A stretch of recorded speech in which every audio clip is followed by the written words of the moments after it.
One decision. When I was a teenager, I was goth. Black hair, black clothes, black makeup, even had a pair of combat boots.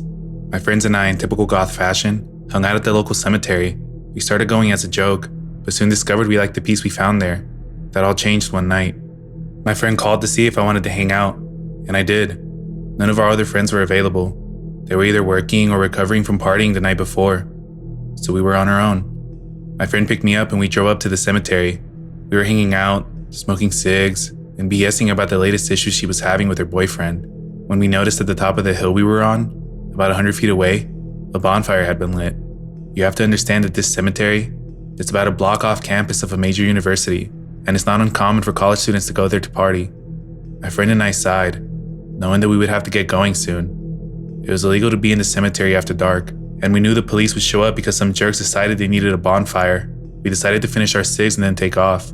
Just then, the most horrible stench came wafting down the hill from the direction of the bonfire. My friend gagged and covered her mouth. I groaned and said, "What the hell?" My friend shook her head, saying, "I don't know what they're doing. Let's just leave." We get in the car, and one of us suggested, I honestly don't remember who, maybe we should just go up there and see what they're doing. My stomach turned and a cold shiver went through my body. My friend must have had the same feeling because, at the same time, we both said, "No, we should leave." My friend turned the car on, switched on her headlights, put the car in reverse and looked over her shoulder before starting to back up. I was still looking up to the hill. A figure stepped in front of the bonfire. I could only see a silhouette, but I was sure whoever it was watching us. A feeling of terror hit me and I said, "Go, go, go, go, go," getting louder and more panicked with each word. My friend looked, backed up to the hill for a second, and just as the figure took a step towards us, she slammed on the gas and peeled out, going in reverse down the hill. She rammed the gear shift into drive and we were out. We didn't say anything for a while, until she said, "What the hell were they burning?" I shook my head. I don't know. She dropped me off at my home and I went to bed. The next morning, I woke up and went to the kitchen. My mom was there drinking her morning coffee and I joined her. We talked about her job for a bit, and suddenly she comes out with, "Did you hear what happened last night?" I shrug and say no. I had just gotten up. She tells me that a woman she worked with was kidnapped from a parking garage. "Oh my God," I say. "Did they find her?" "Yes, but too late," she replies. "Whoever took her had raped her and murdered her. They found her this morning in the cemetery. He had tried to dispose of her body in a bonfire." I froze. My brain was going a mile a minute, the realization slowly creeping up. That's what the smell was. Needless to say, I never hung out at the cemetery at night again. I think back to our decision to leave instead of investigating the fire. That one decision could have changed everything. Dark silhouette in the bonfire. Let's not meet. Lost in Baltimore and saved by a lie. When I was 19 in the early 90s, my brother and his wife were newly married and living in Baltimore. I was from Maryland, but had not yet spent time in that city. I knew it wasn't totally safe in parts, but I also knew that I was just going straight to my brother and sister-in-law's house, so it would be fine. Until I turned onto the wrong street. This was MLK Boulevard, and back then, it was a stretch of abandoned gas stations, sketchy bars, boarded up houses, and a few people were walking in the middle of the street drinking out of paper bags. I knew that I had messed up, and I ended up freaking out and getting more lost. I pulled into an abandoned gas station. There was a bank of payphones, and I parked about 10 feet from them, hopped out, and called my brother. He was impatient at first, because he knew the city quite well, but it was my first time driving in it, and I was trying to write down his directions as he gave them to me. Just then, something caught my eye and I looked over at my car. 3 men were leaning against it, 2 on the passenger side, and 1 against the driver's side front door. They were all staring at me with their arms crossed. I started to silently cry, thankful that I had sunglasses on. My brother heard me sniffling and said, "Why are you upset? I'm giving you directions." But I couldn't tell him what was going on, as these men were within earshot.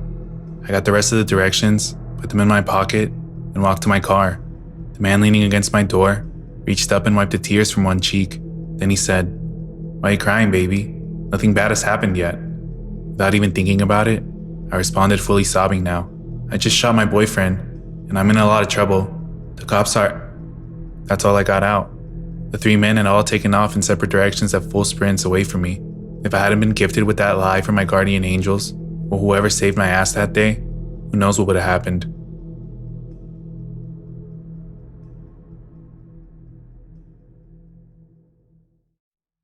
possible murderer / serial killer encounter in Maine. Not really sure how to begin this, and my title may make more sense after reading my experience. I'll try to be as brief and concise as possible. Summer of 2004. My family was supposed to vacation in Kennebunkport, Maine. My father was stuck in meetings, so he was going to come up from Manhattan a few days after us. My mom wanted to drive up. Super annoying to me at the time, but we didn't have a choice, and my brother, sister, and I loaded into the car and started to drive. I was about 14 at the time. The drive was uneventful, but there were various delays, and we ended up getting in a lot later than originally planned. Because of this, the owners of the house we were renting had turned in for the night, and we weren't able to get a hold of them to get the keys. My mom, unfazed, decided she wanted lobster, so we went to one of our favorite spots. She called my dad to see if he could make us reservations at a hotel in New York while we ate. We were enjoying the lobster while a guy came up and started chatting with my mom. I figured it was just a friendly local making conversation. During this, my dad calls my mom, and my mom excuses herself to speak to him. Apparently, all hotels were booked for the night. Go figure. I had a vacation season in Kennebunkport. The plan was for us to drive to the nearest town and just find somewhere to stay until we could pick up the keys for our vacation home. Apparently, the local had been listening into my mom's conversation and came back over when she got off the phone. I want to say, there was nothing outwardly off about him. He was preppy, clean-cut, unassuming and fit in with the clientele. He told my mom he had a big home with a big guest house we were more than welcome to stay at, and his wife wouldn't mind. Immediately my reaction was F that. No way in the world I was staying in a dude's house in creepy Maine in the dark. My mom determines this guy was legit. She said he was in finance, and they chatted enough for my mom to determine he wasn't totally full of it. I talked to my dad hysterical. He said I was overreacting and that I needed to get out of the city more, and accept that sometimes people were just nice. So my brother, sister, and I got into our car and followed him back to his house. The guest house was really nice, fully furnished, but the beds were oddly placed. The guest house had 2 bedrooms, and instead of the beds being located in the middle / centered, they were right under the window in each room. Just seemed out of place. Anyways, fast forward, we're all getting ready to go to bed. My mom hears a knock at the door and it's the guy. He said he just wanted to make sure we got settled. Cool, nice thing to do. About 30 minutes later, he comes back to check in again. At this point, my mom was like, "Thanks, we're good. We'll stop by the house in the morning to say thank you." Fast forward another 30 to 45 minutes. I can't sleep. I'm terrified. We hear this rustling, which is odd because the guest house was nowhere around trees or close proximity to bushes that might cause such a noise. At this point, I see my mom wide awake and look at the window. Let me add, none of the windows had curtains. The guy said it's because his wife was in the process of redecorating. When I looked up, there was a male figure, just standing. I thought I was going to have a heart attack. I don't know how long he was there for. When he walked away, my mom waited a bit and then told us to get our stuff together. She wasn't messing around.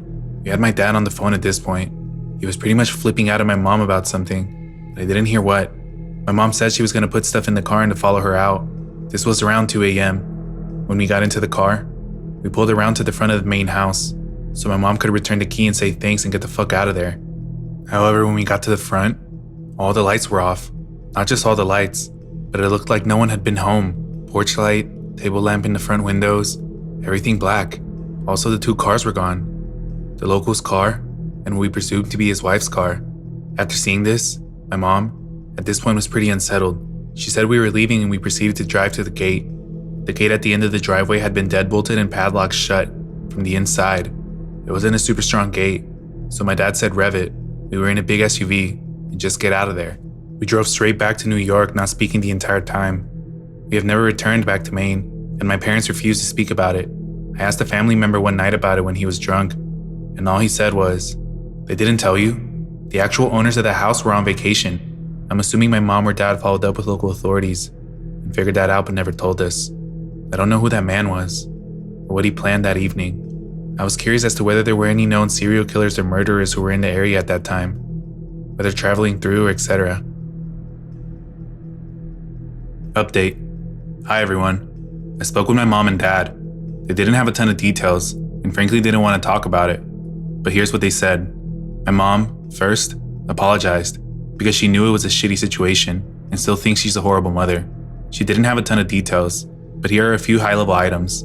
I asked her what made her suspect something was wrong, or what made her put her guard up.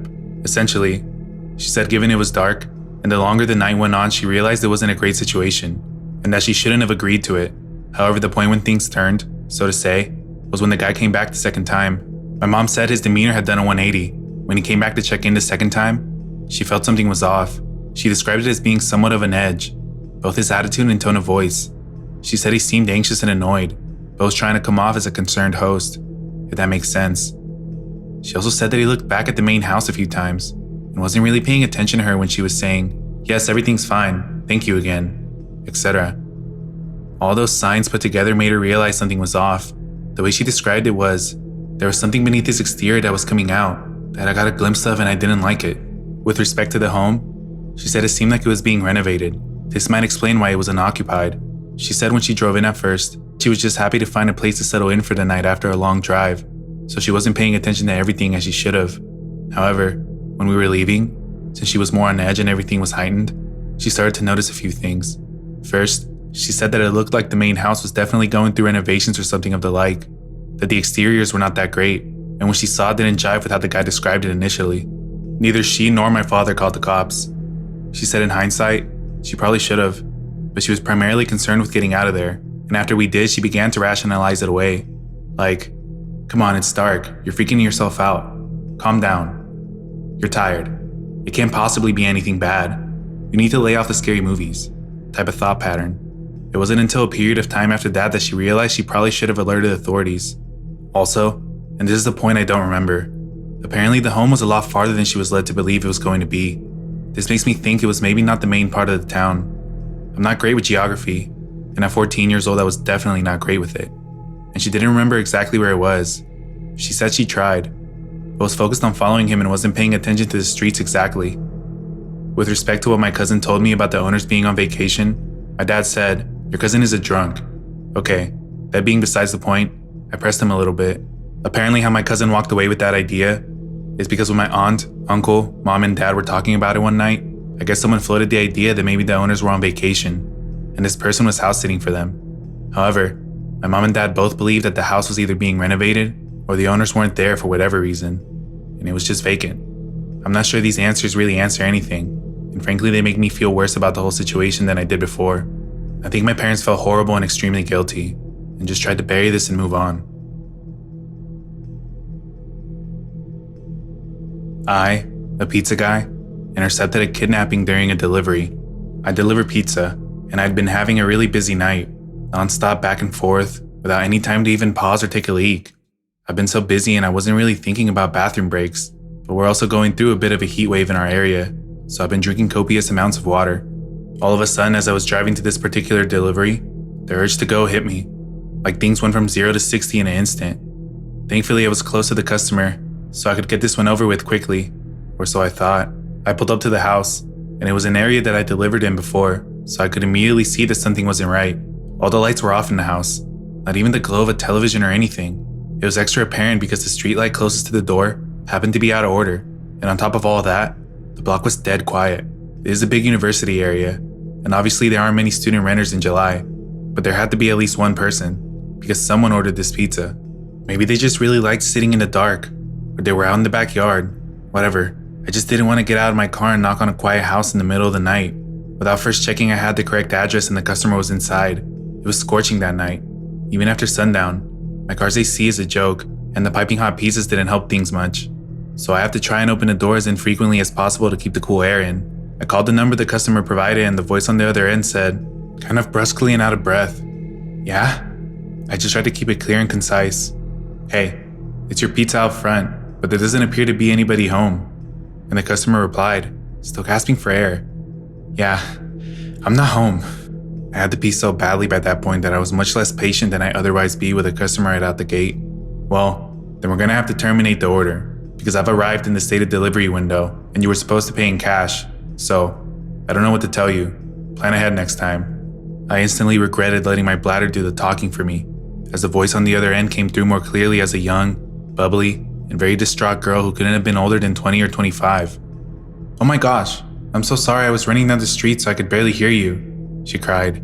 "I just switched you out of my AirPods. Is that better? Sorry, I completely lost track of time at work, but I knew you were coming. That's why I'm literally running home right now. Please don't leave. I'm starving and I don't have a car. Seriously, please don't leave. 5 minutes tops, okay?" I know what it's like to be hungry and running late, and have no car but not live near any restaurants. Plus, when I heard her voice, I began to remember more specifically having delivered to this place a couple times before, and she'd always been perfectly nice. Now I felt bad for snapping at her. I tried to walk it back, while simultaneously looking out my window for potential spots to pee. No, my bad. I'm letting the heat get to me, and it's not your fault. No need to rush. See you when you get here. I hung up, and while surveilling the street was starting to think I was really out of luck. All the other houses had people in them, and were close together, so there were no clumps of trees or out-of-the-way patches of land or anything. Of course, I had just tossed my empty water bottle at the last delivery, because I'm an idiot. Finally, I decided it was escalating to the point of an emergency, and the safest bet was to use the bush in front of the woman's house. She wasn't home, and the streetlight was out so no one would see me. The people who were home were inside.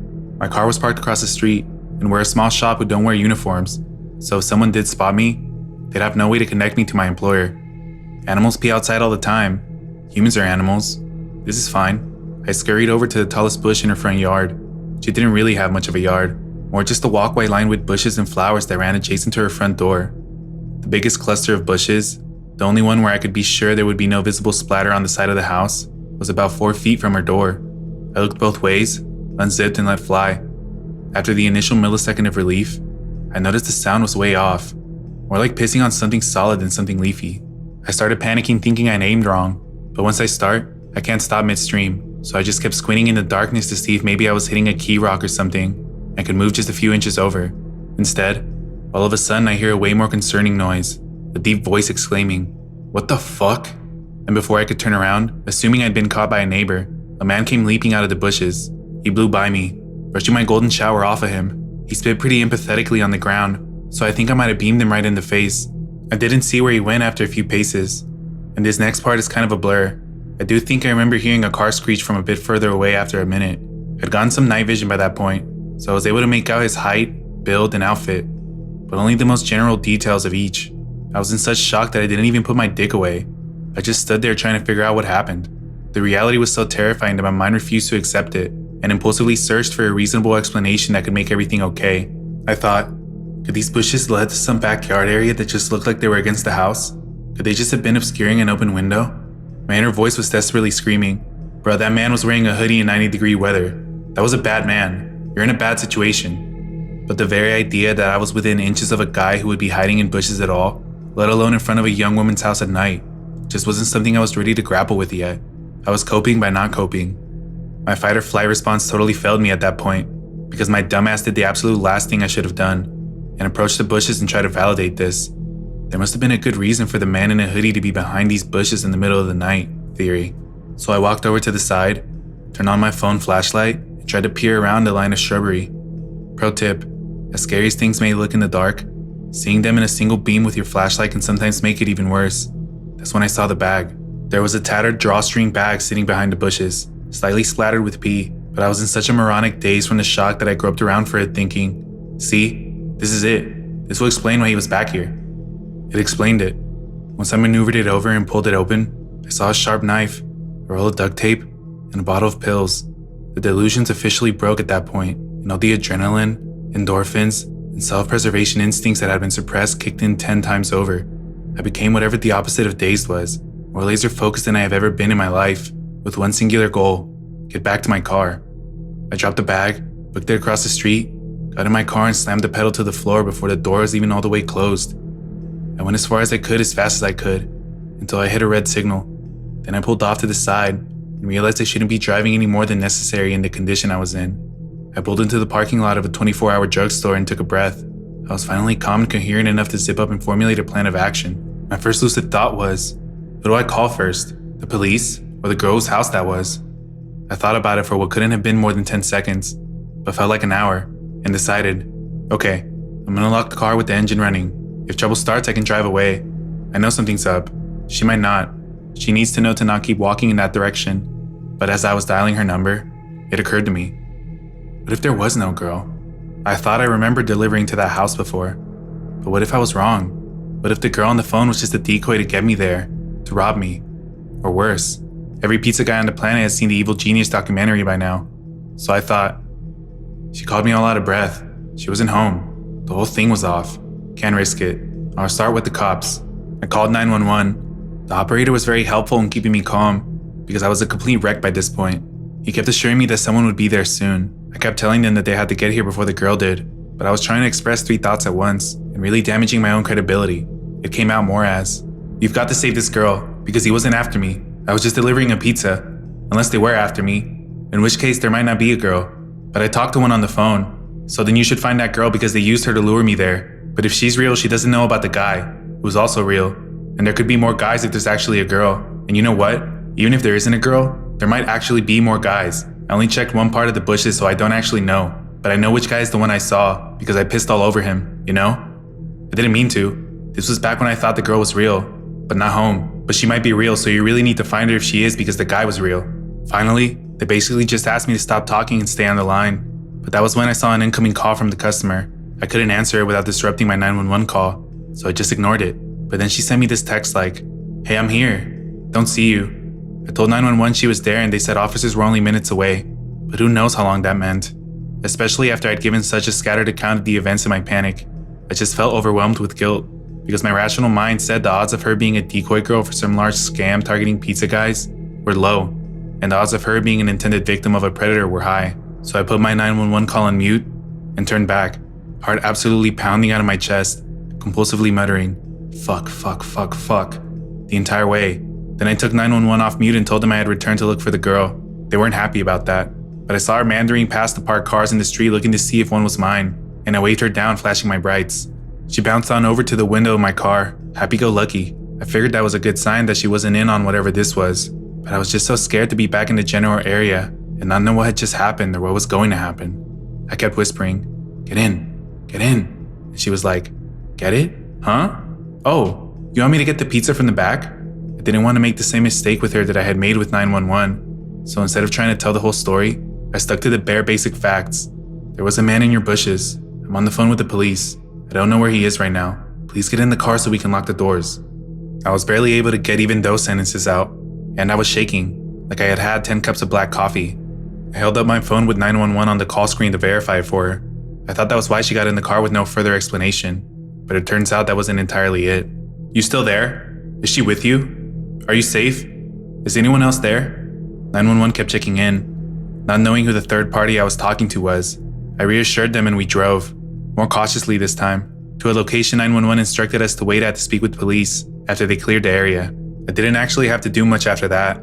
The police came pretty soon after. A police car met with us. I gave a statement telling them everything I observed, and she went to go speak to more officers in more detail than they needed me for. It turns out the reason she got right into a strange pizza guy's car without probing any deeper into my story is because she knew who the man was right away from my description. She had an abusive ex-boyfriend who was apparently psychotic enough that he immediately came to mind from hearing, "There's a guy in your bushes."